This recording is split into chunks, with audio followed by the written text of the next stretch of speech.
Canine Companions for Independence held a press conference on the steps of historic Federal Hall in New York City on Wednesday to announce their own IPO, an initial puppy offering to promote their annual Hearts and Heroes Gala, which will take place this year at the New York Stock Exchange on Wall Street.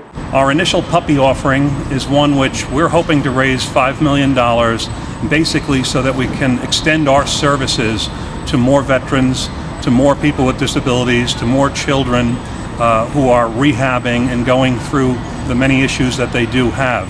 Whether you are part of the 1% or part of the 99%, I think you can all come together and understand that 100% of the people really could get behind this particular venture. Canine Companions for Independence CEO Corey Hudson was also there. He talked about the importance of holding the fundraiser in New York City. Outreach to New York City is something we really want to do.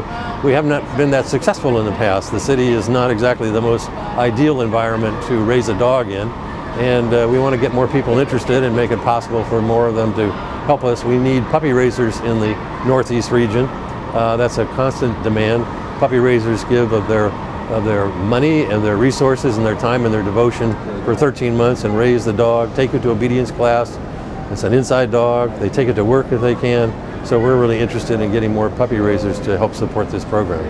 Even though our Northeast region is located in Medford, we cover a region from Maine to Virginia. And so we have a number of chapters, and oddly enough have just reestablished a New York City chapter. So there really is quite a push to do things in New York City. The Hearts and Heroes event has always gotten a very different crowd than we will get at events out on the island. And so that's great. And we've been doing more demonstrations and more work in the city. Obviously, it's a wonderful place to be. We're also doing that in Virginia and Washington and in Boston and all the major cities within our region. And so New York City is right in our backyard, or they probably think we're right in theirs. But so it makes perfect sense to be in here and do some things. And Long Island CCI Chapter President Sergeant Sam Silla was also on hand to talk about the Veterans Initiative program.